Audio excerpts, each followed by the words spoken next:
Tes satu. Jelas suara saya Bapak Ibu? Itu yang di belakang jelas? Jelas suara saya yang di belakang? Bismillahirrahmanirrahim.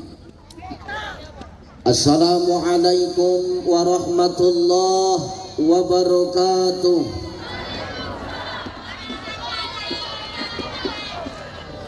Assalamualaikum warahmatullahi wabarakatuh.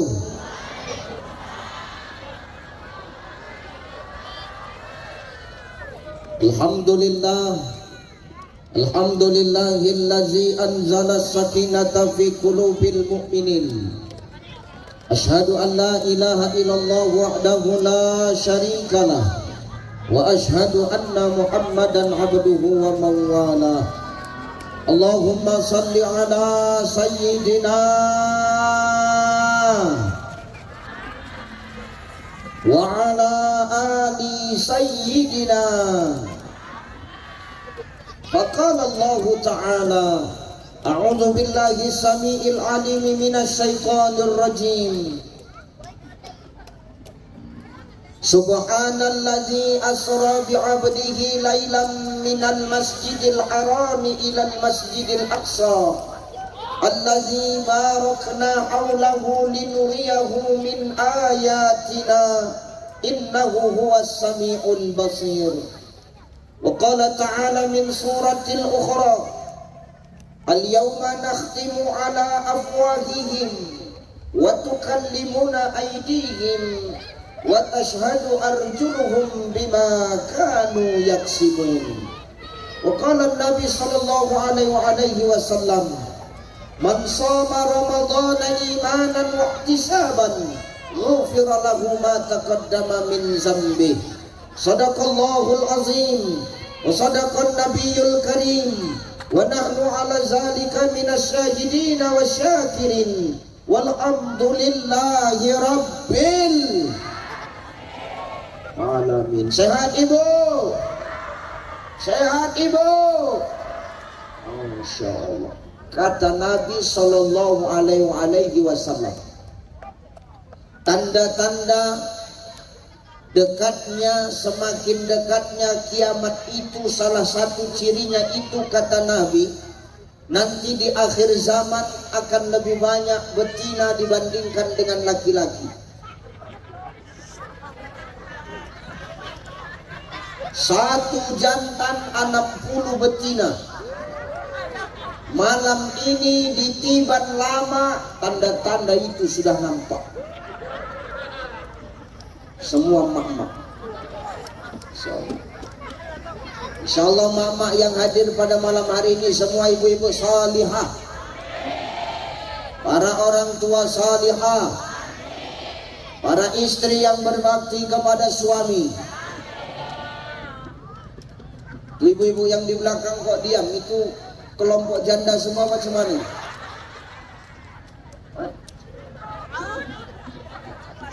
Mudah-mudahan yang hadir ini semua istri solihah yang berbakti kepada suami. Janda nggak usah kuat kali teriaknya, diam-diam aja. Masya Allah, sehat semua ya bu ya. Apalagi ibu-ibu pemain kelompang.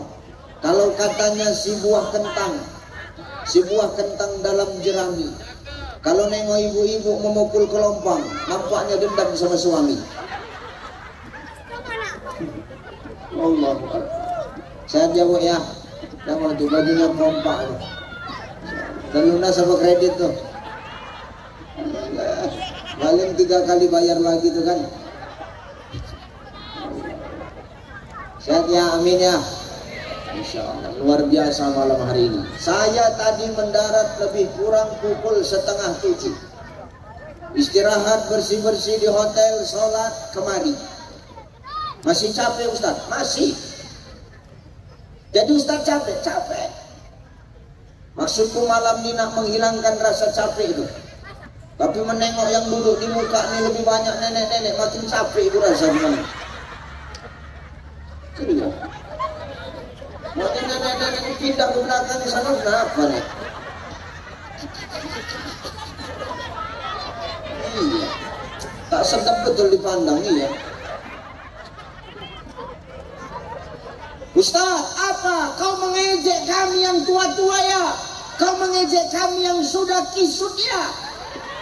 Oh tidak. Sengaja nenek ini diletak di depan supaya apa? Mengingatkan diri ini supaya tak sombong. Hei Ucai, hari ini kau masih tegak berdiri. Hari ini suaramu masih lantang. Tapi ingat suatu saat, Cai, kau bakal tua seperti kami. Betul? Itu cara menyenangkan nenek-nenek supaya tak cepat pulang.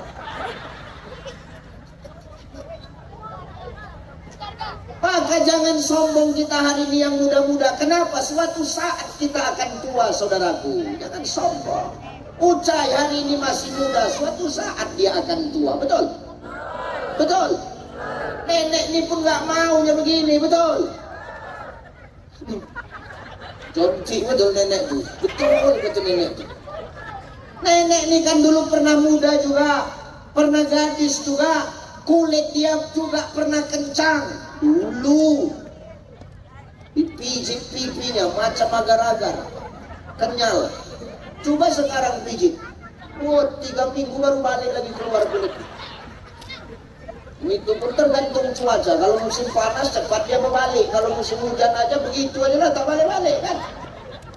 Tapi insya Allah ini orang tuaku semua sehat, amin. Amin. Terhormat para alim ulama, asatiz wa asatizah, para muallim wa muallimah, para masyaikh, tuan-tuan guru, para abuya yang hadir pada malam hari ini. Salam hormat, salam takzim, salam mulia. Kita mendoakan ulama-ulama kita senantiasa diberikan kesehatan oleh Allah Subhanahu wa taala. Amin. Kita mendoakan ulama-ulama kita senantiasa dijaga dan dilindungi Allah. Amin. Kita mendoakan ulama-ulama kita senantiasa dipermudah segala urusannya oleh Allah Subhanahu wa taala. Amin. Muliakan ulama. Kalau mau tikam ini, tikam namanya kan? Bukan kampung, jelek betul. Tinggal di mana? Tinggal di tikam. Bukan kampung. Kalau mau tiban kampung ini, tilam ini, tiban lama, berkah, jauh dari musibah, jauh dari bencana, maka muliakan ulama yang ada di sini, Bapak Ibu. Guru-guru kita, muliakan. Baca Quran. Lama kita, guru kita muliakan. Juara 1 provinsi, masih muda lagi. Tengok, bagus suaranya. Betul? Mau ibu punya anak macam dia? Hormati gurunya supaya berkah Quran itu datang sama kita. Betul? Di sini guru ngaji Quran berapa ibu bayar sebulan? Kau diam aja Pak, bukan urusanmu ini Pak. Berapa Bu? 25.000. Guru ngaji Quran 25.000 sebulan ibu kasih. Itu sebulan mengajarkan anakmu Quran, kau kasih 25.000. Mak yang sebulan aja 25.000. Apalagi aku yang cuma 1 jam agak sanksi bola aku ini. Enggak ragu aku ceramah panjang-panjang ini.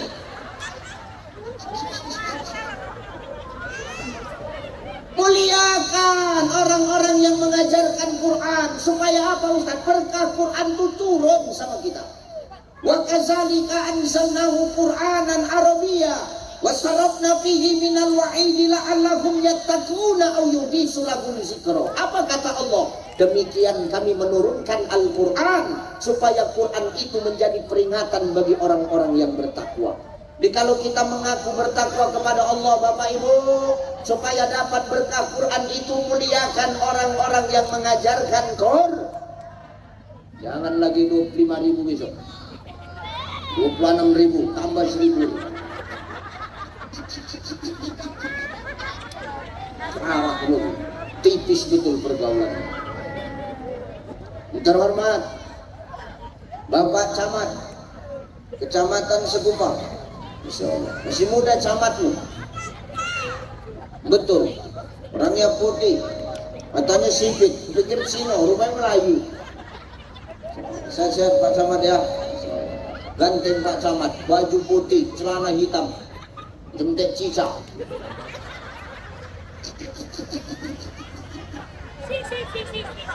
Sehat Pak Camat ya, Insya Allah. Dalam hati Pak Camat menyesal betul aku datang ini.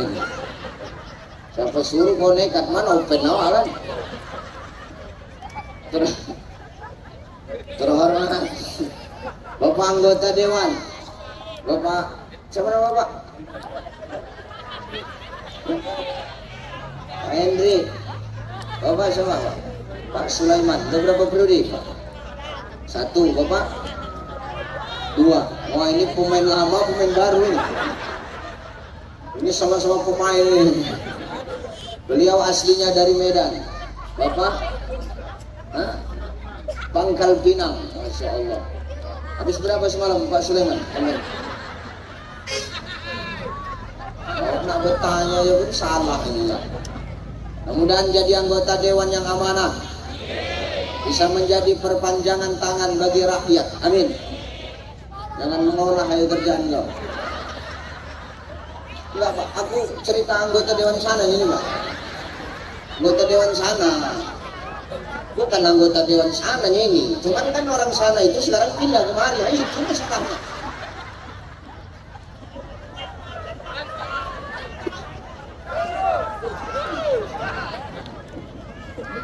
Lanjut.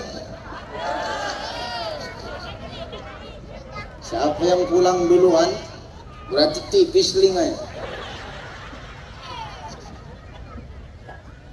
Terhormat Bapak siapa Pak? Hah?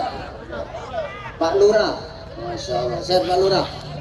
Kenapa kok berat kan beban hidup nih Bapak? Lemah saya betul Pak kerjanya. Bapak tenang aja Pak, seru aja Pak. Seru aja, santai aja. Enggak, cuma ngomong aja ya. Bebannya ngeri kali. Kenapa? Seru aja, santai aja Pak. Terhormat Ketua DKM Masjid Al-Kausar. Masya Allah. Sehat Pak DKM. Masya Allah. Beliau sudah 3 kali ketemu saya. Ya kan Pak? 3 kali ya. Di Al-Kausar 2 kali, sini sekali. Masya Allah. Ya kan Al-Kausar di dalam, ini kan di luar. Salah orang cepat kali kau nengok. Salah orang tak pernah kau sadar. Aku punya bini modal begini aku cekek kan tengah malam aku tidur. Bapak Bendahara Panitia, Masya Allah. Terima kasih Pak. Udah masuk tadi Pak.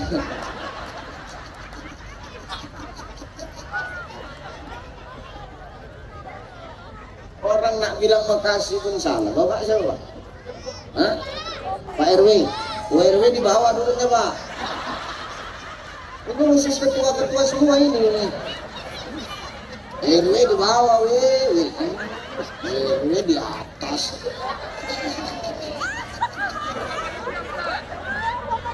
Oh, ketua panitia. Pak RW ya, bantu Pak Lurah Pak ya. Ya, jadi RW harus adil Pak. Jangan tebang pilih kita. Ini kadang-kadang aku cerita RW sana ya. Kadang-kadang ada RW itu begitu, pilih kasih Bu. Jijik aku nengok. Ini RW sana Pak. Harus adil, kenapa? RW itu membantu lurah. RW itu langsung bersentuhan dengan masyarakat. Betul ya? Jadi kalau ada bansos bantuan itu Pak, adil lah. Jangan keluargamu semua yang dapat. Ini RW sana Pak. Sana. Kamu jangan provokasi ya Bu.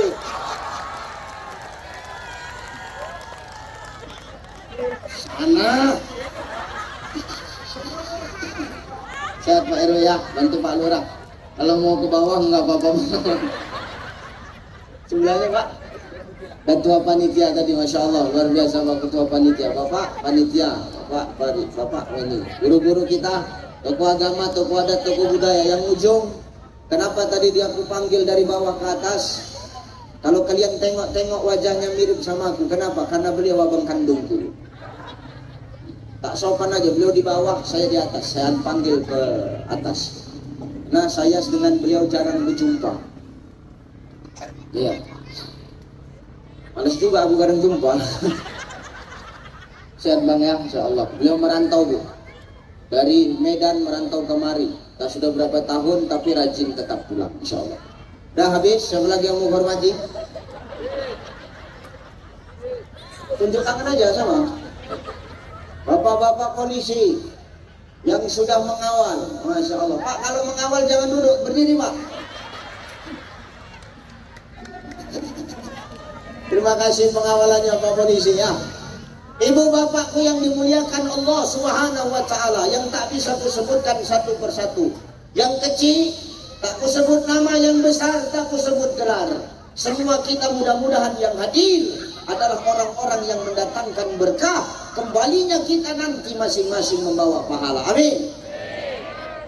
Ayo ngaji, sampai jam berapa kita nih?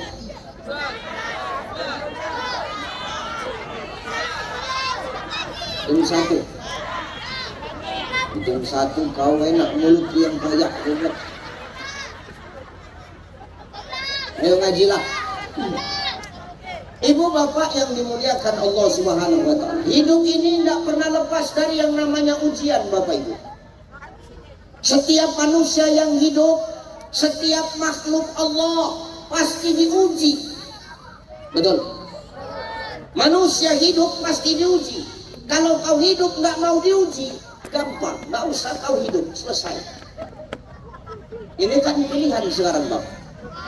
Kalau kau siap hidup, maka kau siap menghadapi ujian dan siap dengan aturan Allah.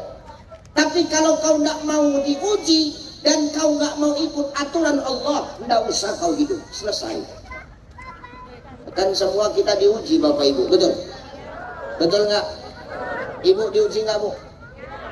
Ibu diuji nggak? Apa ujian Ibu? Apa ujianmu?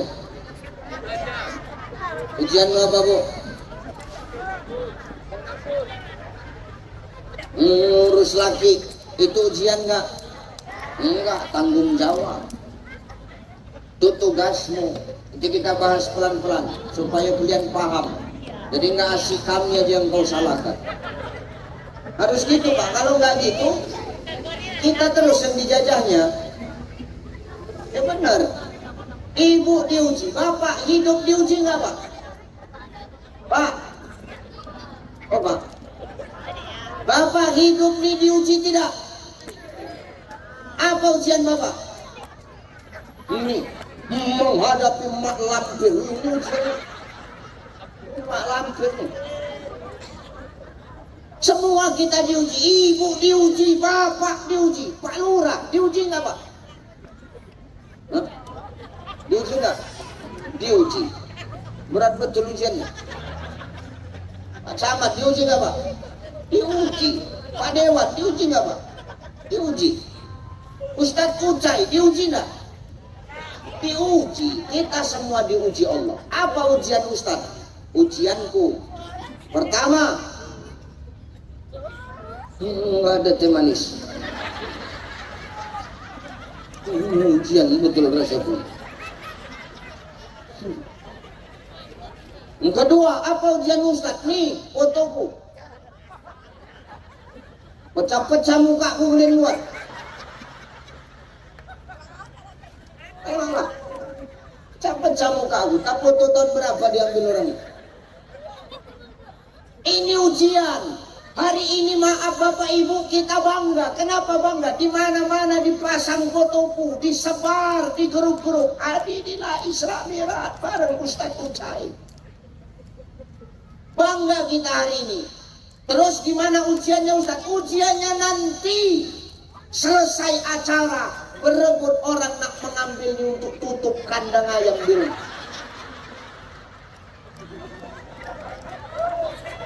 Itulah ujian itu. Besok datang ketiban di betai-tai, lalu ke awal besok. Ini parah ini. Makanya aku kalau diminta foto agak-agak maju mundur aku mau ngasih.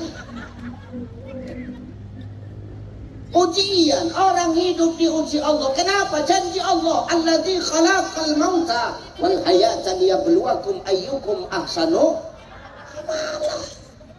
Tidaklah kujadikan mati dan hidup itu, kata Allah, adalah untuk ujian. Maka semua kita diuji. Liyabluwakum, kata Profesor Dr. Sulaiman Al-Asqar di dalam Zubdatut Tafasir min Fathil Qadir, kalimat liyabluwakum ini Bapak Ibu adalah kalimat yang istimewa. Liyabluwakum artinya ujian, tapi ujian di sini dalam kitab Zubdatut Tafasir min Fathil Qadir, kata Dr. Sulaiman Al-Asqar, ujian hanya bisa dirasakan oleh orang-orang yang punya iman. Ujian itu Pak hanya bisa dirasakan oleh orang-orang yang punya iman, Bapak Ibu. Kalau orang hidup pasti dia akan merasakan hidup ini sebagai ujian. Kenapa? Ada aturan yang harus dia ikuti. Betul apa ya? Betul apa ya? Nah sekarang begini, aturan dibuatkan untuk ditaati. Aturan yang membuat makhluk saja harus ditaati. Ya benar ya? Contoh, Pak polisi enggak pakai helm, Bapak Ibu naik motor. Sini bilangnya motor apa kereta? Kereta apa motor? Sekali kau. Pak polisi menengok Bapak Ibu berkendara enggak pakai motor, enggak pakai helm. Kira-kira kena tilang enggak? Kenapa? Ada aturan. Nah sekarang ini aturan kan yang buat manusia Bang. Aturan yang buat manusia saja, kalau tahu salah dilanggar kena sanksi. Betul ya? Apalagi aturan yang buat ini yang nyiptain manusia Allah, maka sanksinya lebih gede kalau kita mau melanggar aturan Allah. Jadi orang yang beriman ini, kalau dia hidup di muka bumi Allah, dia sadar hidup ini ujian, dia sadar juga akan aturan Allah. Sehingga apa? Dia akan hati-hati dalam berbuat di muka bumi Allah. Hati-hati kita. Makanya kita ini harus punya iman. Jadi Dewan harus punya iman. Pak Dewan, dengar lu, jangan main handphone aja kerjaan lu Pak. Benar. Itu pandanganmu, apa yang kupandang burungkan lah.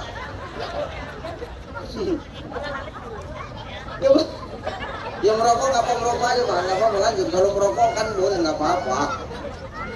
Lanjut aja merokok Pak. Cuman aku berdoa, siapa yang aku ceramah dia merokok, doakan muncul dia terbakar. Begitu aja. Aku dari tadi menahan masam, dia pula macam kereta kita berhenti gitu. Biar kan kok makin menjadi. Lanjut Pak Dewan, lanjut. Senang kali dia ketawa. Coret aja dari PKH tuh. Jadi pejabat harus punya iman. Kenapa? Supaya kalau pejabat punya iman, dia paham aturan Allah, dia nggak semena-mena. Keluar barang itu. Siapa? Dan tadi jangan lama kali ya. Aku udah bercakap baru keluar. Kapan aku minumnya? Tipis sekali bergaulan, nggak paham. Biji kali yang menengok ini.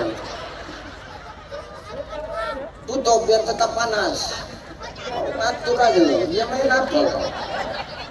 Lanjut. Terima kasih Bang. Ya. Oh itu. Teh manis ada, alas segar ada. Air putih dalam gelas ada, dalam botol ada, buah-buahan lengkap. Dari jauh macam sesajen lu tengok. Sesajen. Tinggal nambah kemenyan aja berasap dia juga.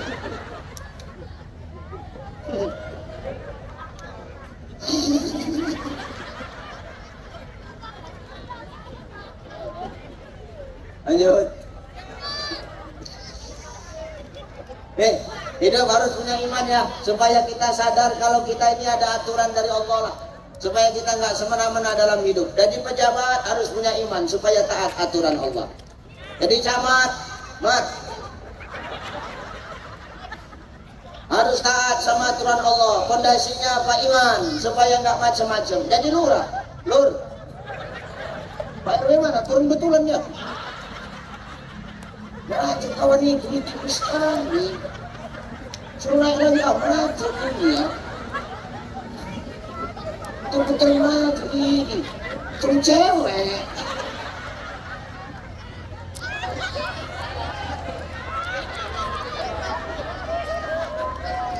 Jadi lurah harus punya iman supaya apa? Paham akan aturan Allah. Siapapun kita ini, iman sebagai fondasi supaya kita hati-hati dalam hidup kita.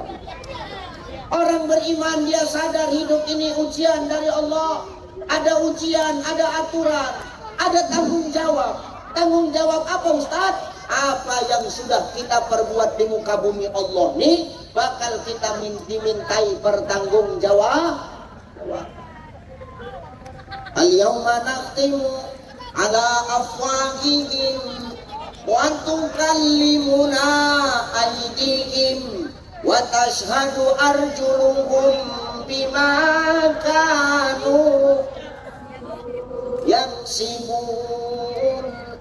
Akan ada hari di mana nanti mulutmu bakal dikunci. Mulutmu yang tak ada tulang lidahmu berkelok kanan kiri atas bawah menutupi aibmu. Nanti dikunci Allah tangan dan kaki kita yang akan bercakap di hadapan Allah. Kita semua akan dimintai pertanggungjawaban. Tidak ada cerita Ustaz mintai pertanggungjawaban, bukan mudah jadi pendakwa nih. Apa yang dia cakapkan harus dia lakukan. Berat kok. Pikir enak enggak? Berat kali ini berat. Jarang ketemu bini, jauh dari keluarga. Benar. Jumpa cuman di bandara, itu pun cuman setengah jam. Mau ngapain di bandara setengah jam? Tengok-tengokan aja lah. Maka semua akan dimintai pertanggungjawaban. Jangan sombong kita hari ini dengan lisan kita yang tiada bertulang. Dikeluhkan Allah, dikunci Allah, tangan dan kaki awak yang akan bercakap di hadapan Allah. Jangan sombong kita. Ibu dimintai pertanggungjawaban, bapak dimintai pertanggungjawaban, camat dimintai pertanggungjawaban, dewan, lurah, semua dimintai pertanggungjawaban. Ustadz Ucai semua dimintai pertanggungjawaban. Maka hati-hati. Ya Bu ya, Bu. Tapi orang yang hidup di muka bumi Allah ini tak ada imannya, maka dia takkan pernah menganggap hidup ini sebagai ujian, Bapak Ibu. Itulah model orang yang suka-sukanya aja hidup. Yang penting dia lapar, dia kenyang makan. Kalau dia lapar, dia makan, yang penting dia kenyang. Yang penting dia tidur nyenyak. Perkara ibadah, los. Enggak dipikirkannya. Yang penting dirinya cukup, yang lain enggak dipikirkannya. Inilah orang yang suka-suka itu. Panggilan azan, hayya 'alas shalah,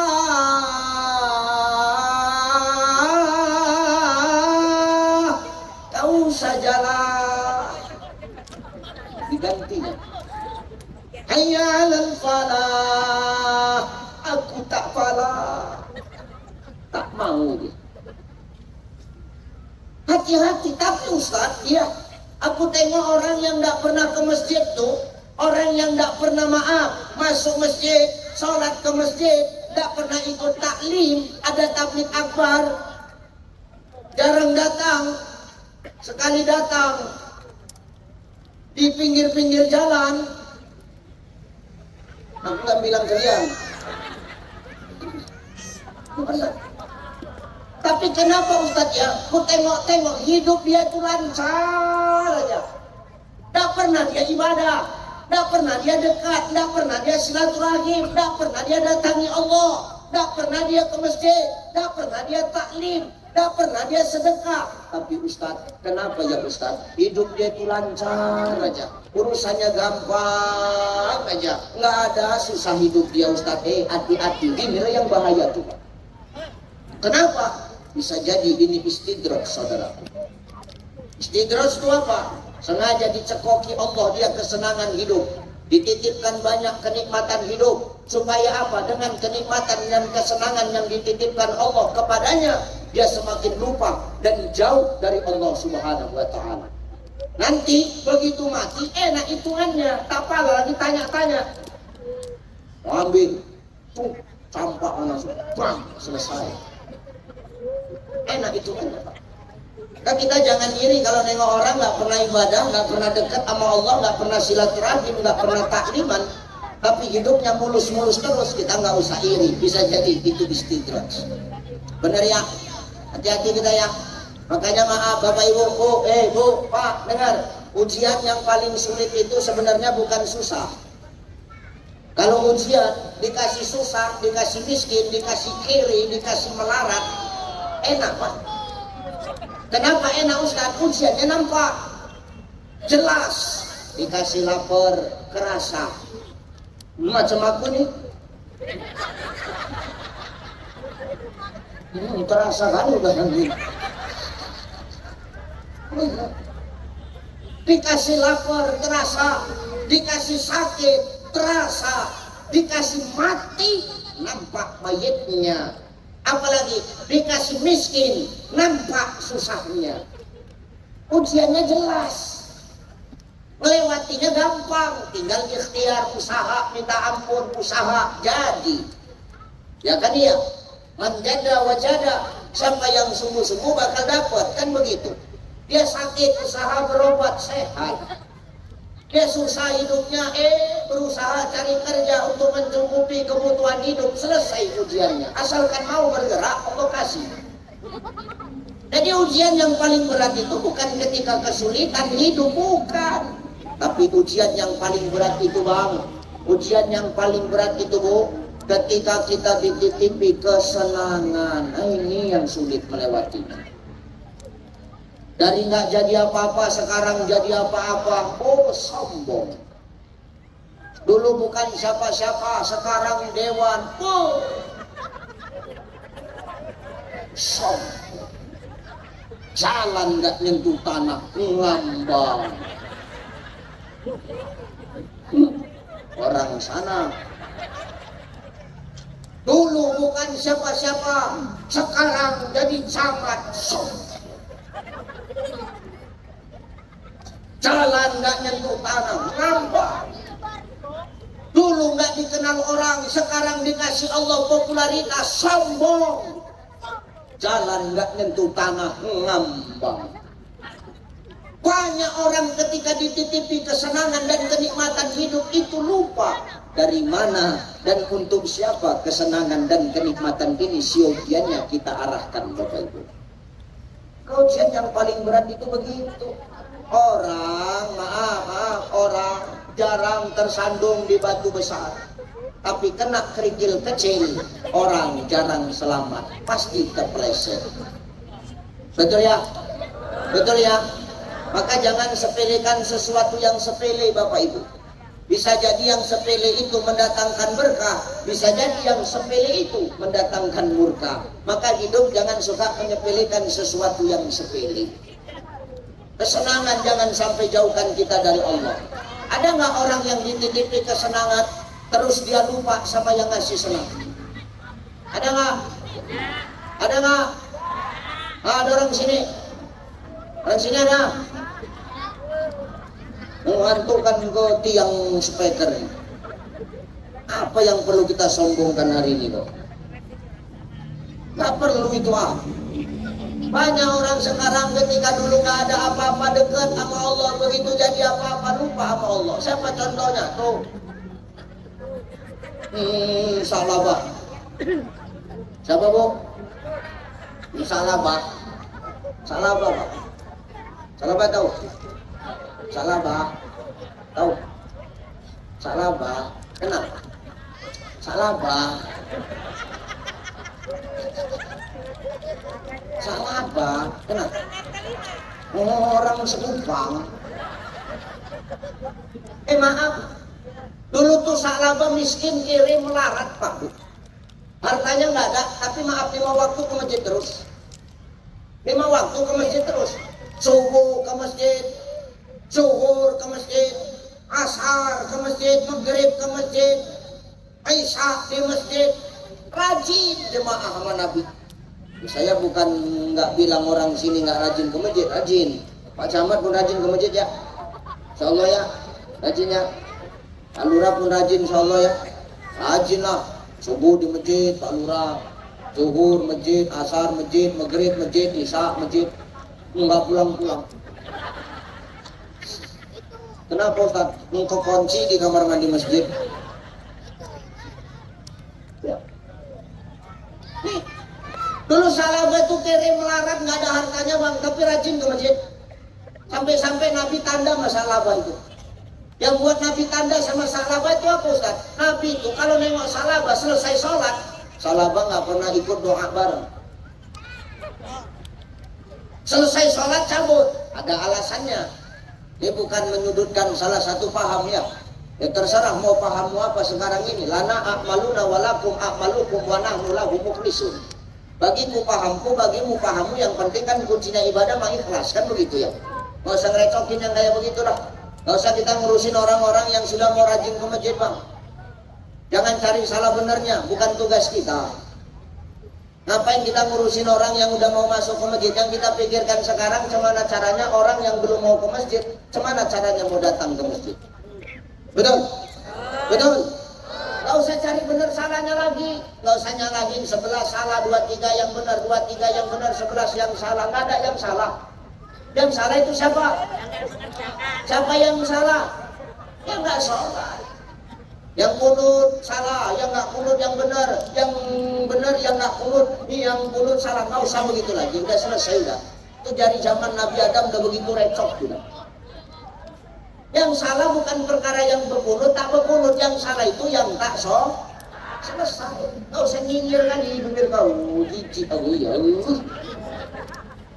Orang kok suka kali menilai orang, nggak usah. Ini sahabat selesai sholat langsung balik. Kenapa? Ditanya sama Nabi. Sahabat, kemari baru. Sahabat. Sah. Sini sahabat. Ya Rasul. Kau kenapa aku perhatikan? Kau rajin ke masjid berjemaah, tapi kenapa setiap sholat kau langsung pulang sahabat? Apa nggak pengen zikiran dulu? Apa nggak pengen doa bareng-bareng sama kami, kata Nabi? Begini ya Rasul. Sebenarnya bukan nggak mau, pengen kan. Siapalah yang nggak mau, engkau yang berdoa, kami yang mengaminkan ya Rasul. Siapalah yang nggak mau, engkau yang memimpin doa, kami di belakang mengaminkan, pasti doa kami diijabah Allah. Tapi ya Rasul ada masalah. Apa masalahnya sahabat? Malu mau ngomong Rasul, ngomong aja. Sarung. Kenapa sarungmu? Sarung ya Rasul. Ya kenapa sarungmu? Sarungku cuma satu. Ini pun dulu hadiah sunat masal. Waktu Pak Dewan kampanye. Itulah kira-kira.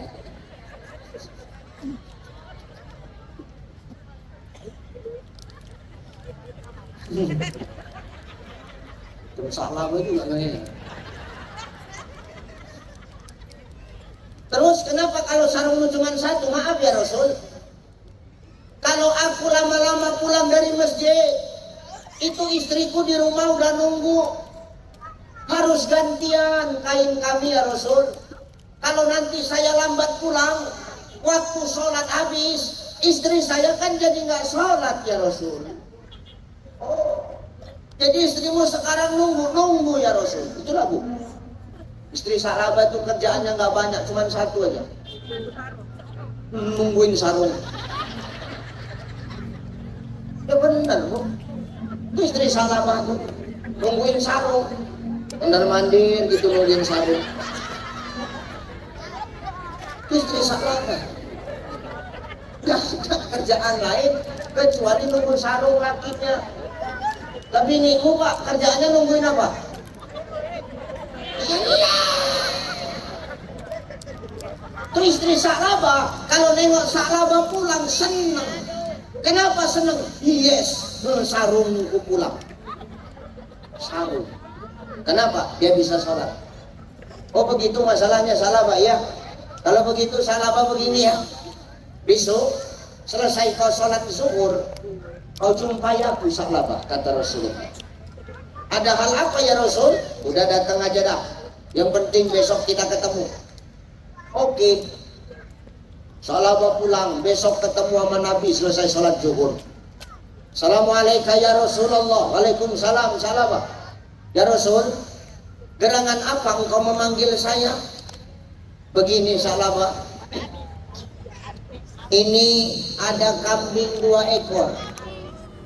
Kambing ini kuhadiahkan untukmu, kuberikan kepadamu, tolong rawat dan jaga kambing ini Salabah. Mudah-mudahan nanti ketika kambing ini beranak pinak, berkembang, insya Allah mudah-mudahan ekonomimu nanti jadi makin membaik. Salabah senang. Ini benar ya Rasul? Benar. Betul lah, betul. Seriuslah. Iya lu. Oke, makasih ya Rasul ya. Iya, kambing dibawa, sambil ngomong. Ubur-ubur ikan lele. Cair lele. Lah kambing yang ngasih Nabi bang. Kalau kambing yang ngasih Nabi berkahnya gede. Enggak sampai sebulan kambingnya udah banyak. Tiap hari kambingnya melahirkan. Bunting aja kambingnya. Nggak nyampe sebulan udah rame kambingnya. Kambingnya ada banyak. Salabah jarang ke masjid. Dulu nggak jadi apa-apa. Sekarang punya jabatan, jarang ke masjid. Dulu cari suara ke masjid. Udah jadi lupa. Orang sana. Ya, benar ya. Dulu bukan apa-apa ke majelis taklim. Sekarang jadi apa-apa, lupa sama majelis taklim. Banyak kayak begitu ya. Ini Salabah begitu. Kambingnya banyak, mulai kaya, lupa sama yang ngasih kaya, lupa sama yang ngasih kenikmatan, lupa sama yang ngasih kesenangan. Ke masjid jarang, bahkan nggak nampak lagi ke masjid. Nabi kan nyariin, betul ya? Nabi nyariin. Pak Salabah nggak pernah nampak ya? Ada di antara kamu yang nampak Salabah? Maaf ya Rasul, Salabah lagi sibuk. Sibuk apa? Ngangon. Ngangon apa? Kambing. Ayo kita datangin dah ke sana. Oke, Nabi sama sahabat datang. Nyamperin Salabah. Assalamualaikum Salabah. Waalaikumsalam ya Rasul. Salabah, ku tengok sekarang kambingmu sudah banyak, dombamu sudah banyak, tapi semakin banyak kambingmu ku tengok kau makin jarang pergi ke masjid Salabah. Apa jawaban Salabah? Dengan mudahnya Salabah menjawab, ya Rasul, macam mana mungkin aku mau sempat ke masjid? Kalau sampai ku tinggal kambingku, ada serigala yang datang, dimakan, mati, aku yang rugi ya Rasul. Capek aku merawat kambingmu. Oh, bagus sekali mulut kau ya. Oke, kalau begitu Salabah, ini kambing kau sudah 41 ekor. Tolong ya Salabah, kau sudah wajib kurban. Tahun ini kau kurban ya di Masjid Al-Kausar. Oh, nggak bisa. Loh kenapa nggak bisa? Nanti siang ini ada yang mau membeli kambingku ya Rasul. Jadi di kambingnya dijual sengaja supaya gugur syarat wajib dia jadi pekurban. Diolahnya Rasul. Makanya tukang-tukang olah itu saudara Salabah ya. Jangan hidupnya suka mengolah. Kawan Salabah itu. Ditipunya Rasul, marah Allah, murka Allah, dimatikan Allah semua kambingnya, balik melarat miskin lagi Salabah, tinggal hartanya seperti semula, sarung sebiji itu aja balik. Ternyata bagi Allah mudah Pak. Jangan sampai kesenangan itu menjauhkan kita dari Allah. Maka ujian yang paling berat di muka bumi Allah ini adalah ketika kita dititipkan kesenangan. Jangan sampai kesenangan itu malah menjauhkan kita dari Allah Subhanahu Malah dengan kenikmatan itu bertambah rasa syukur kita. Dengan nikmat yang dititipkan Allah itu, siogianya semakin tawadu kita di muka bumi Allah ini. Semakin kita rajin membelanjakan harta kita di jalan Allah. Gitu. Ya Bu ya. Bu. Punya harta jangan sombong. Cincin banyak jangan sombong. Ini cincin banyak sosokan pamer aja kerjaannya. Majelis taklim 10 jari dipakai cincin semua. Bukan bagus, macam robot ibu tuh, kaku di tangan ibu. Ditanya mau kemana kak? Sana. Ini ngapain? Dengar ceramah. Ini pamerkannya, jijik pula awak nengoknya. Mati engkau bu, engkau bawa tidak cincin. Bawa tidak? Untuk siapa? Kami tokoh. Suamimu, suami yang wajah-wajah tertekan. Tapi kan laki kami menangis, Ustaz. Laki kau menangis pencitraan. Mama, cepat sekali kau meninggalkan kami, Mama. Gak sanggup diri ini kau tinggalkan, Mama. Anak kita masih kecil-kecil, Mama. Oh, Mama, cabutnya yang di jari kelingking. Alhamdulillah untuk modal. Pindah ke jari manis, Mama. Begitu cepat engkau pergi, Mama, cabut dan cair uang. Sampai ke jari tengah, makin kuat nangis bapak. Mama. Tetangga nanya, kenapa Pak? Yang ini payah dicabut.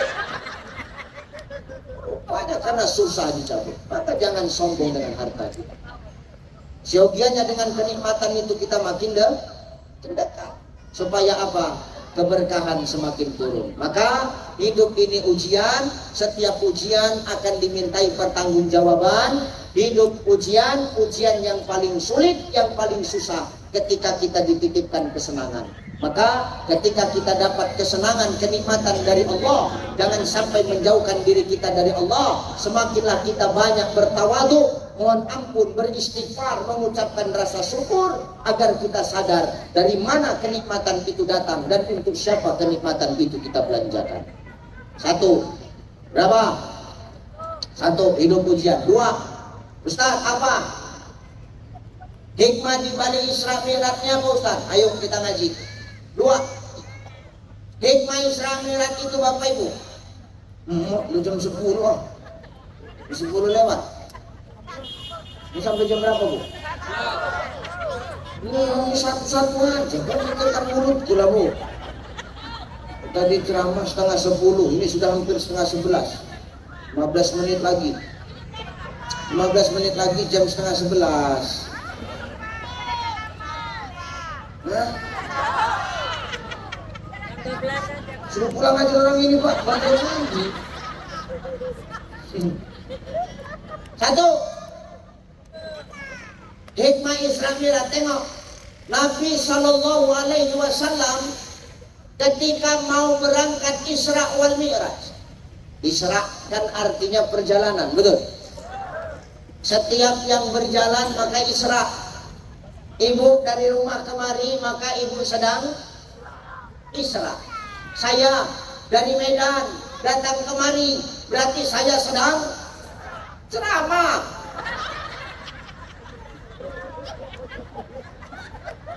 Saya dari Medan kemari ngapain? Isra. Kenapa ada perjalanan? Isra secara bahasa itu artinya perjalanan. Setiap perjalanan Isra. Mi'raj secara bahasa naik. Apa? Naik Pak. Setiap yang naik Mi'raj. Saya tadi di bawah, suruh naik ke atas. Berarti saya sedang Mi'raj. Karena Mi'raj secara bahasa naik. Setiap yang naik Mi'raj. Nanti malam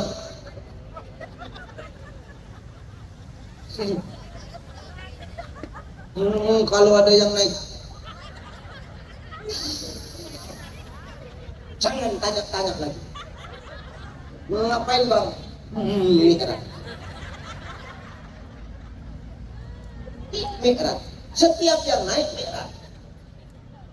Secara Qur'annya apa? Subhanallazi asra bi abdihi lailam minal masjidil haram ilal masjidil aqsa allazi barakna haulahu linuriyahu min ayatina innahu huwas samiul basir alim basir. Bersama kuat-kuat itu pula katanya dan sosokan lah bang. Iya, ini kalau orang tua di Medan dan dipukuli orang-orang kayak gini nih. Maha suci Allah yang telah memperjalankan hambanya pada suatu malam. Bahas lagi, Maha suci Allah yang telah memperjalankan hambanya pada suatu malam. Sekarang kalau judulnya memperjalankan, berarti Isra Mi'raj itu maunya Allah apa maunya Rasulullah? Maunya Allah apa maunya Rasul? Allah. Kenapa? Allah yang memperjalankan, Pak. Allah yang mau. Makanya Allah yang memfasilitasi. Apa fasilitas yang dikasih Allah? Alladzi barakna haulahu linuriyahu min ayatina. Apa fasilitasnya? Diberkahi Allah sekeliling Nabi itu. Apa makna berkah itu, Ustaz? Makna berkah itu perlindungan. Ini maaf, andai kata malam ini hujan, ini kami yang di dalam sini kira-kira kena hujan nggak? Enggak. Kenapa? Ada atap. Inilah berkah itu Pak, perlindungannya. Makanya jangan heran kalau Rasulullah itu berangkat Isra wal Mi'raj dari langit dunia sampai ke Sidratul Muntaha. Sidratul Muntaha itu nama pohon Pak. Pohon itu rindang, daunnya lebat. Di daun-daun Sidratul Muntaha itu tertulis nama kita. Contoh, di pohon itu tertulis namanya Sulaiman, Hendrik, umpama. Sulaiman kan banyak, Hendrik kan banyak Pak. Gugurlah daun yang bertuliskan nama orang ini. Selesai. PAW. Kenapa gugur? Naik Rasul sampai ke sana dengan ruh dan jasadnya, tapi Ustaz nggak hancur badan Nabi, ya karena ada perlindungan. Maka jangan heran kalau akal manusia mengkaji Isra Mi'raj nggak nyampe. Tapi kalau Allah sudah mau, apa yang nggak mungkin? Betul. Nah sekarang begini, Bu, maaf ya Bang ya, tuh semut dari Medan bisa nggak nyampe ke Sekupang? Semut dari Medan bisa nggak nyampe ke Tilang ini, Tibat Lama? Kenapa bisa? Masuk ke koper tuh, banyak tingkah semut tuh. Ganti baju aku buka koper tuh, keluar semut tuh, berjumpa sama semut sih. Dari mana boleh? Dari Medan Bray. Jauh kali main-main sampai kemari. Mana lah Bray, ngikut Ustaz saya Bray. Orang sini, kata semut tuh, enggak. Aku pindahan dulunya dari Medan kemari katanya. Oh iya, bercakaplah semut Sekupang nih sama semut Medan. Secara akal nggak bisa. Jalan kaki semut tuh, merayap semut tuh, berapa puluh tahun, berapa ratus tahun lalu sampai ke Batam. Tapi hitungan 1 jam 25 menit naik pesawat, sampai dia. Kenapa? Tak terbang dia. Kenapa selamat dia masuk dia ke dalam koper itu? Itulah berkah itu Pak, perlindungan. Maka jangan lagi dikaji-kaji. Kenapa ini Nabi nggak rusak badannya, nggak hancur badannya? Karena Allah kasih perlindungan, selesai. Ya, tengok itu Nabi. Terus hikmahnya apa Ustaz? Nah ini hikmahnya. Nabi itu sebelum berangkat Isra Mi'raj itu dibelah dulu dadanya. Dadanya dibelah. 3 dokternya. Berapa? Siapa dokternya? Pertama Jibril, bagian pengawasan. Yang kedua Mikail, malaikat pengatur rezeki, tukang bayar rumah sakit dan pelunasan BPJS. Yang ketiga Israel, Pak, tukang eksekusi. Ini Israel datang nih. Nengok yang berdiri udah geram aja nih sudah.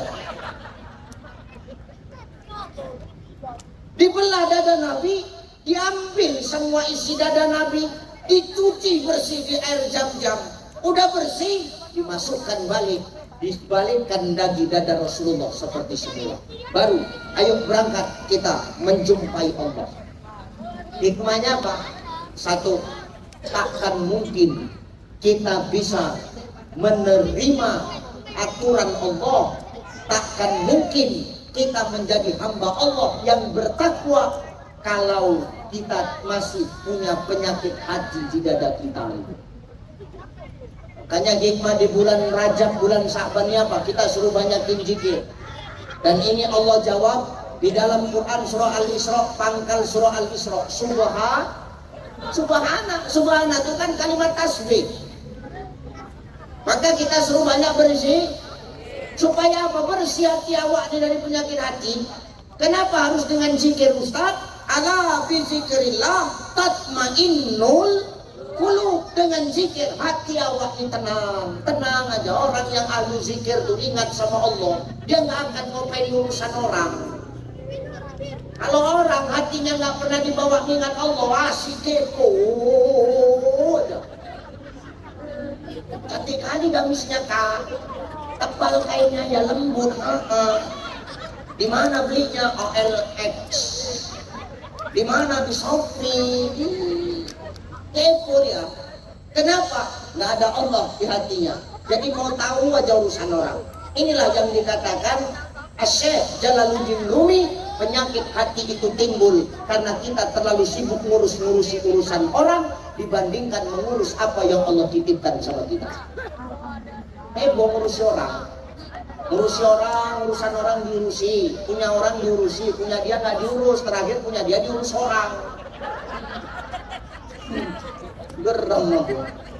Ada lakinya, tapi laki orang yang diurus, laki dia nggak diurusnya. Terakhir laki dia diurus orang, dia ngamuk. Nanti kalau dibilang gini marah orang ini, Pak. Dijawab, Ustaz. Suami yang kayak mana yang harus kami taati, Ustaz? Kan tergantung suaminya. Tuh jawaban mereka, Pak. Alah Ustaz, baik buruknya istri kan tergantung suami. Betul. Orang ini kan begitu kan, Pak. Kalau udah berkelahi kalian kan, pasti gitu ngomongnya. Aku kau suruh taat sama kau aja sama aku kasar. Kau tahu ya Bang ya, baik buruknya istri tergantung suami. Hebat kali mulutmu. Aku tidak setuju kalau baik buruknya seorang istri tergantung suami. Asik kami aja yang kau salah-salahkan.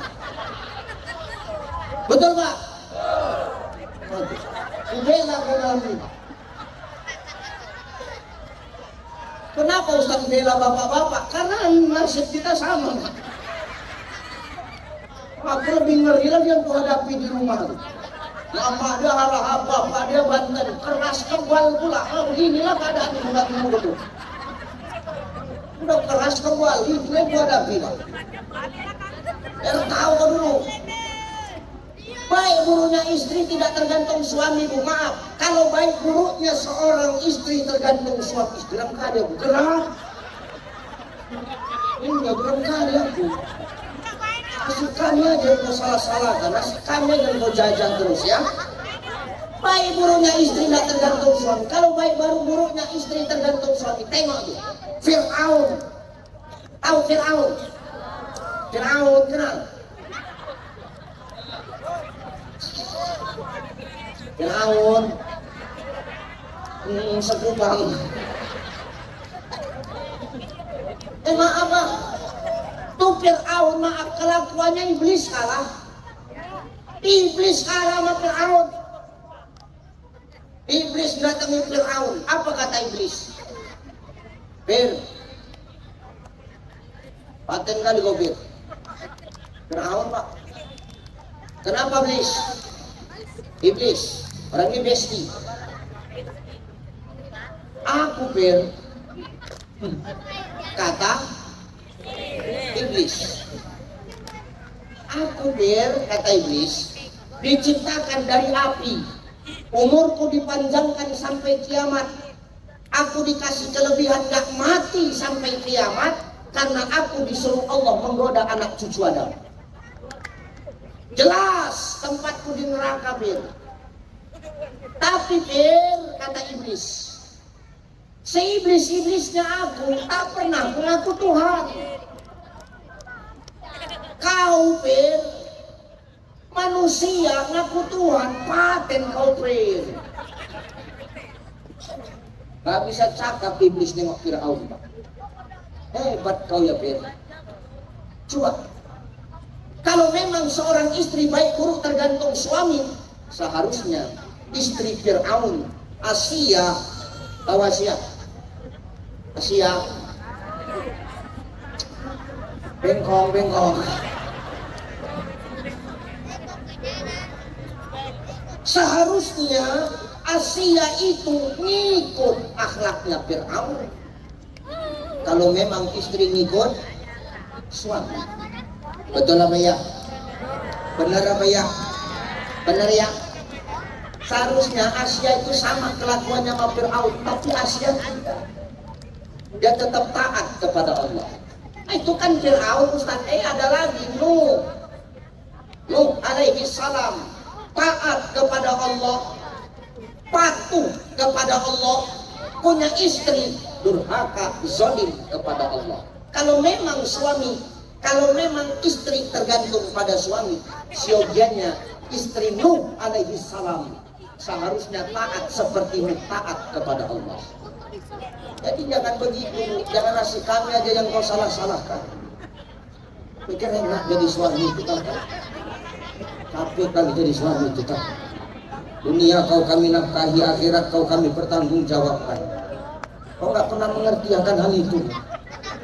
Kami pergi pagi pulang petang, ada nggak pulang-pulang. Rupanya buka cabang waktu.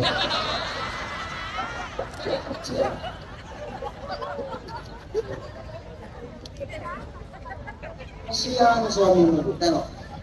Maaf, ini aku ngasih tahu aja ya, supaya kita nggak terlalu merajalela kali ini.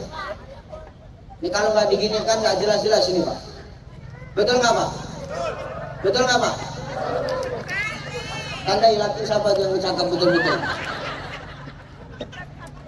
Bu, maaf ya. Seorang suami itu ketika dia cari nafkah keluar rumah, ketika dia berpamitan denganmu, Dek, pergi dulu abang Dek ya, cari nafkah. Doakan abang dapat nafkah yang halal ya Dek. Pertanyaanku, kau lepas suamimu dalam keadaan hidup.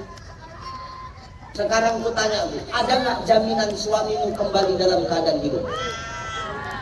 Bu, suamimu waktu cari nafkah kau lepas dalam keadaan hidup, ada nggak jaminan dia balik dalam keadaan hidup? Ada nggak? Makanya mikir. Kami nggak minta banyak kok, kami cuma minta doa aja. Jadi ya Pak, pergi selamat, pulang selamat, bawa yang halal, yang haram letak kantor aja Pak. Jangan bawa balik ya Bang ya. Abang kasih yang baik saja belum tentu yang baik yang jadi nanti. Apalagi yang haram yang abang kasih ke kami. Judi-judi slot itu tolong stop Bang. Judi skater, minta ampun Bang, stop. Ada di sini pemain slot sama skater? Ada pemain slot sama skater? Ada? Haram. Terus Pak. Peduli aku Pak. Allahumma arinal haqqa haqqa warzuqna ittiba'ah wa arinal batila batila warzuqna ijtinabah. Yang benar itu benar, yang salah itu salah. Yang benar takkan pernah salah, yang salah sampai kapanpun tidak akan pernah jadi benar. Tapi kami menang Ustaz, haram. Aku nggak pakai chip, jangan alasan kau. Aku nggak pakai chip Ustaz, main sholat Ustaz, tetap haram. Kenapa? Kau bisa lalai dari panggilan Allah. Betul nggak? Hayya 'alas shalah.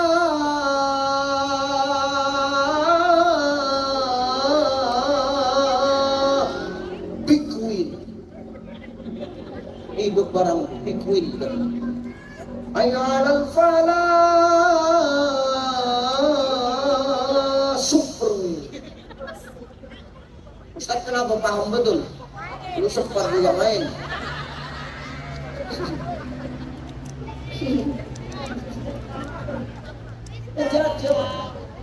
Nggak pakai chip tetap haram. Kenapa? Bisa lalai dari panggilan Allah. Apalagi kau pakai chip, pakai dana, kau menang, kau kasih makan anak istrimu. Haram yang kau masukkan ke darah daging mereka.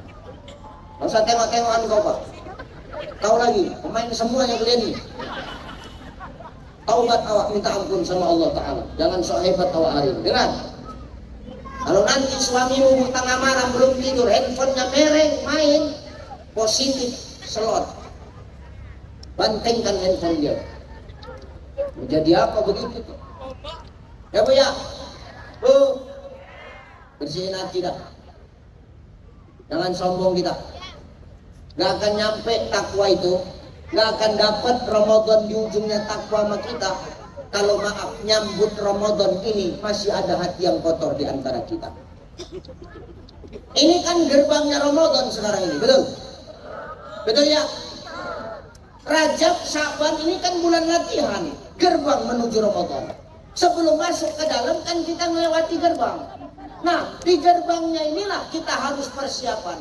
Persiapkan apa? Hati kita. Supaya nanti nyampe di Ramadan, kita nggak ada lagi penyakit hati sesama kita. Dengan zikir Subhanallah walhamdulillah wala ilaha wallah subhan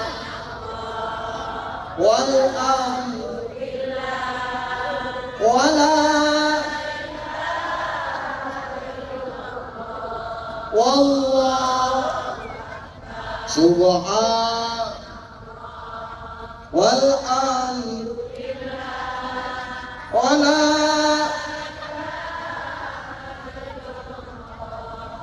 wallah. Orang yang zikir tenang hatinya, dia nggak akan ngurus urusan orang karena dia sadar ada urusan pribadinya yang harus diurus. Bersihkan penyakit hati kita. Makanya salah satu hadis tasawuf mengatakan, setiap sesuatu itu ada pencucinya, dan pencuci hati itu zikrullah. Setiap sesuatu ada pencucinya, dan pencuci hati itu zikrullah. Ibu nyuci baju kan pakai deterjen, betul ya? Baju kotor dicuci pakai deterjen, bersih wangi, betul? Ibu nyuci piring, nyuci gelas pakai sunlight, bersih wangi keset. Kenapa? Alat pencucinya cocok.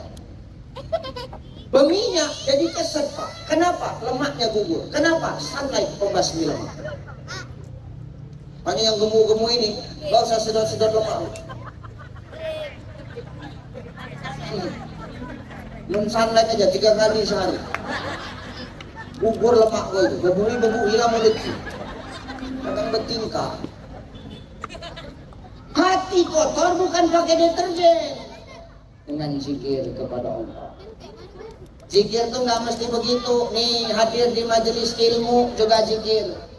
Nongkrong ngopi yang dibahas Allah, yang dibahas kebaikan, yang dibahas agama juga zikir. Berkawan sama orang yang mengingatkan kebaikan juga zikir. Baca Quran juga zikir. Sholat juga zikir. Baca Quran supaya hatimu tenang, gak gelisah.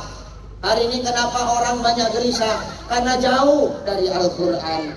Nabi gak minta kita ngaji itu gak banyak-banyak kok. Nabi cuma minta kalau bisa ngaji ya rutin, gak banyak tapi pasti. Nggak banyak tapi rajin, nggak banyak tapi rutin, biar seayat tapi terus dibuat. Buat apa ngaji? Sekali ngaji 10 juz tapi untuk stok 10 tahun sekali. Itu namanya borongan tapi untuk stok nggak bisa. Sehari barang saya boleh dah. Bismillahirrahmanirrahim. Yasin. Shadaqallahul azim. Jadi bukan sayat satu Pak, satu huruf 10 kebaikan. Kalau berwudu, kalau tidak berwudu, satu huruf 1 kebaikannya. Bismillahirrahmanirrahim 19 huruf kali 10 190, biar 200 genapkan 1. Bismillahirrahmanirrahim Nun 200. Gampang cari pahalanya, cuman kita yang payah buat melakukannya. Ustaz, apa? Aku nggak bisa baca Quran. Aku masih alif-alifan, masih ikro. Kenapa rupanya? Tahu ada kebaikan di situ kok, betul? Ngaji, ngaji, walaupun masih alif-alifan Pak, ngaji. Ada speaker di rumah, jangan kau buat karaokean aja. Ada di sini yang hobi karaoke. Banyak. Aku nggak melarang kau karaokean, tapi kalau yang kau nyanyikan sholawat tuh. Oh ini enggak. Barang-barang sebotol minuman. Apa pula nenek ini? Nabi sempoyongan gitu. Tapi kalau untuk sholawat kan enak, berkah rumahku. Ambil itu, hidupkan speaker untuk ngaji. Walaupun awak masih alif-alifan, walakan speaker ke rumah tetangga kau. Nanti katanya sombong, biar aja. Ini kan memotivasi, dia sadar, nggak karaokean aja kerjaannya. Setel nih, kuatkan volumenya. Ngaji buat kuat. A'udzu billahi minasyaitonir rajim. Tetangga itu menyapu langsung berhenti. Paten pula suara tetanggaku nih, kata dia. Bismillahirrahmanirrahim. Tetangga itu paten lah. Alif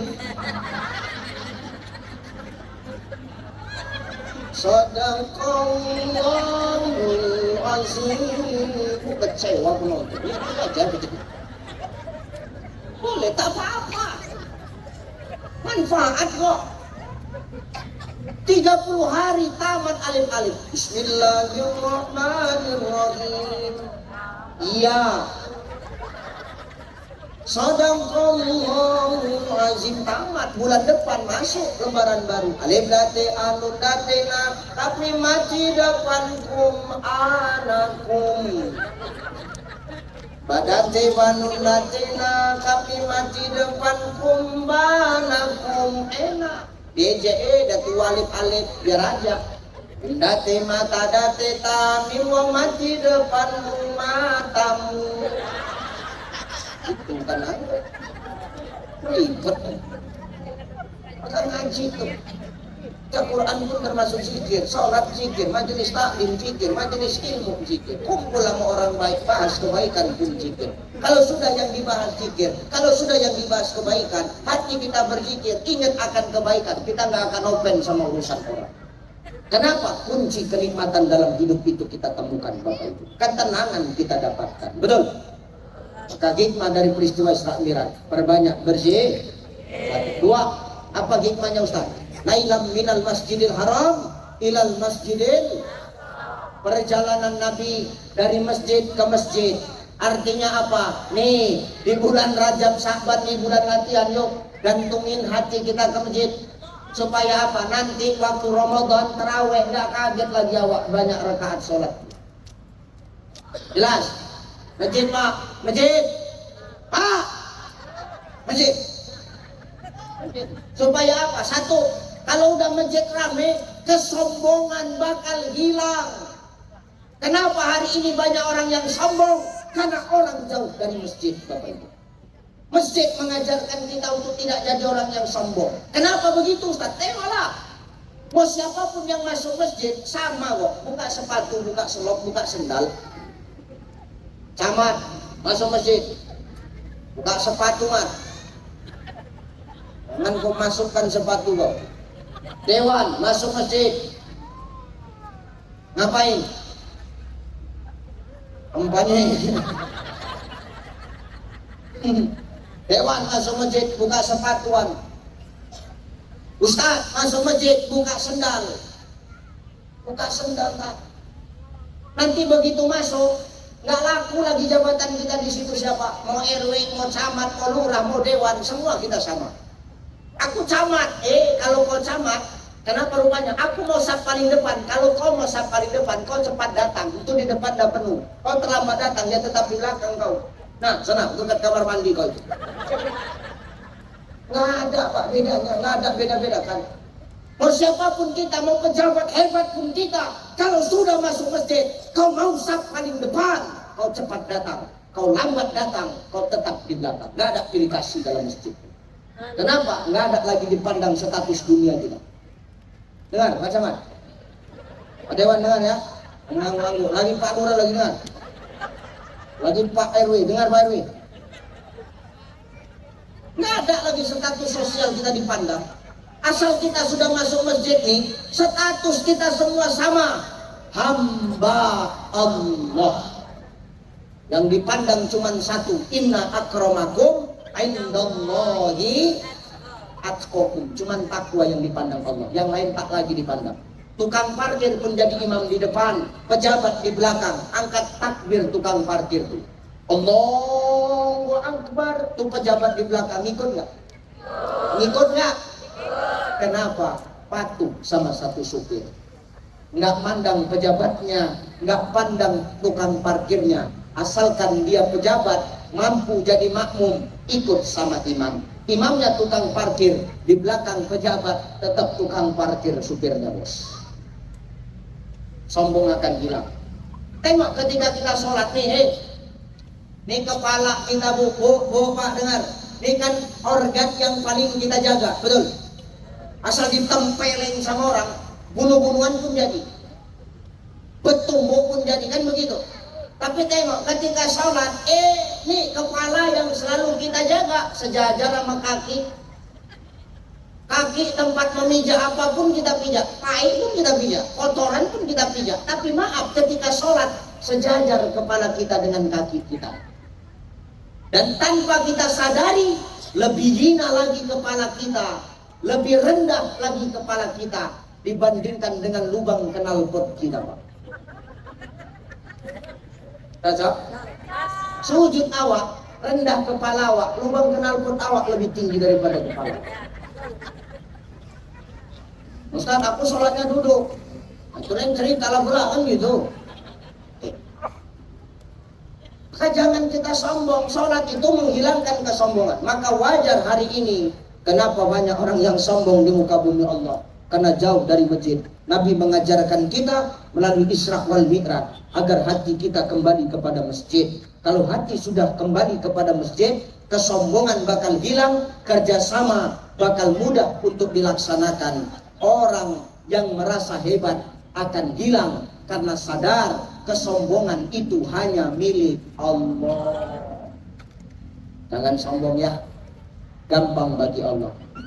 Setelah kita tinggalkan dunia, alam yang lain pula menanti.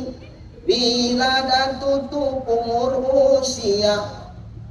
Salah lagunya, nggak gitu. Ini gara-gara sebotol minuman tadi tuh. Apakah kita dapat kurnia itu melihat amal dan bakti? Kan begitu. Hidup ini bagai lampu dinding yang dinyalakan di malam hari. Apabila minyak minyak sudah kering, ia kan pasti padam sendiri. Jangan sombong kita. Selagi hidup, ayo perbaiki amal kita. Masuk kita ke masjid supaya sombong hilang. Ingat, kita dari tanah, jangan sombong Pak. Ya Pak ya, siapapun kita dari tanah, min sulalati min tain. Kita dari tanah, hidup di atas tanah, makan yang asalnya dari tanah, waktu mati pun bakal balik ke dalam tanah. Semua dari tanah. Dari tanah. Dari tanah. Dari tanah. Semua dari tanah. Memang semua dari tanah, cuman kan tanah modelnya macam-macam. Enggak semua tanah sama. Ada model tanah tuh keras, tanah tandus, bandal kan juga sih tahu. Masuk kuping kanan, keluar kuping kanan, tak masuk, bebalutannya. Bandal, botol lampu, bodoh tolol, lambat pula. Ini dia. Ada model maaf, ini tanah humus, tanah subur, asal dengar kebaikan dia datang. Pantang dengar kebaikan dia datang, fastabiqul khairat, berlomba-lomba dia. Ini bagus. Ada model, kalau nengok mukanya takut aja wah nengok dia. Seram. Nah ini tanah wakaf ini. Nakut-nakutin. Ada model orang, kalau dengar ceramah jalan-jalan, berdiri gitu. Itu tanah sengketa itu. Hati-hati kita ya. Jangan sombong ya. Ayolah, hilangkan kesombongan dengan kita ke masjid. Masjid, ramekan, sombong hilang, berkah datang, ukhuwah bakal terjaga. Insya udahlah ya. Udah ya. Udahlah. Udah apa? Sekali aku udahlah. Satu, hidup ini uji, maka hidup butuh iman. Iman itulah yang mengerim kita. Supaya kita sadar hidup ini ujian, kita hati-hati ada aturan. Aturan harus ditaati, jangan dilanggar. Kenapa? Setelah di dunia, kita mati nanti kembali ke akhirat, ada pertanggungjawaban yang harus kita siapkan kepada Allah.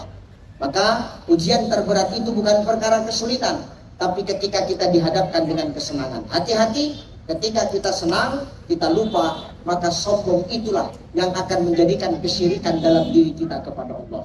Nanti kita akan ngomong, ini semua karena pencapaianku, ini semua karena keringatku. Kita lupa, tidak ada yang tidak mungkin bagi Allah untuk mengambil semua titipannya dari kita.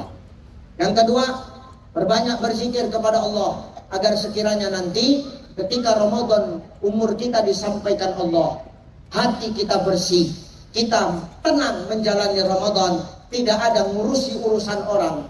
Di ujung Ramadan, Allah memberikan ijazah, gelar la'allakum tattaqun kepada kita. Yang ketiga, kembali kepada masjid. Dengan kita kembali kepada masjid, masjid kembali kita makmurkan. Yakinlah, kesombongan akan hilang, sifat egois akan musnah, keberkahan akan datang, silaturahim akan senantiasa terjaga. Mudah-mudahan yang kusampaikan ini mampu menjadi nasihat. Nasihat buat aku yang menyampaikan, dan nasihat buat Bapak Ibu yang mendengarkan. Itu saja barangkali yang bisa kusampaikan ya. Udah ya? Udahlah. Udahlah ah. Udah lapar aku, belum makan. Mudah-mudahan Bapak Ibu yang kutinggalkan semua tetap sehat. Bapak Ibu yang kutinggalkan semua tetap istiqomah di jalan Allah. Bapak Ibu yang kutinggalkan, mudah-mudahan segala urusannya dipermudah oleh Allah. Saya yang mungkin pagi besok harus balik ke Pekanbaru melanjutkan dakwah saya, doakan kami selamat-selamat dalam perjalanan.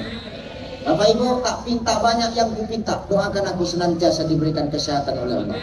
Bapak Ibu doakan aku dimanapun aku berdakwah senantiasa dijaga dan dilindungi oleh Allah Subhanahu wa Ta'ala. Terima kasih Bapak Ibu, saya mohon pamit, mohon maaf. Ila liqa ma'assalamah, wallahul muwaffiq ila aqwamit thoriq. Wassalamualaikum warahmatullahi wabarakatuh. Izin Ustaz untuk berkenan memimpin doa agar kita semua semakin diberkahi Allah Ta'ala. Amin. Astaghfirullahaladzim alladzi la ilaha illa huwal hayyul qayyum wa atubu ilaih. هدية منا إلى روح نبينا محمد صلى الله عليه وسلم وإلى أرواح آبائنا وأمهاتنا من المسلمين والمسلمات والمؤمنين والمؤمنات وخصوصا على حاجاتنا يا الله. الفاتحة.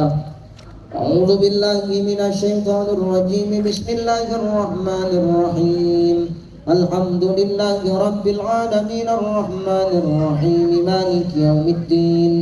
إياك نعبد وإياك نستعين اهدنا الصراط المستقيم صراط الذين أنعمت عليهم غير المغضوب عليهم ولا الضالين.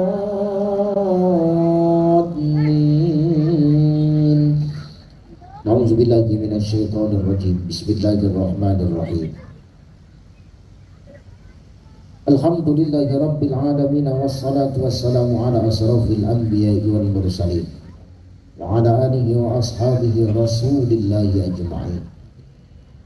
اللهم صل على سيدنا محمد وعلى آل سيدنا محمد. لا إله إلا أنت سبحانك إنا كنا من الظالمين.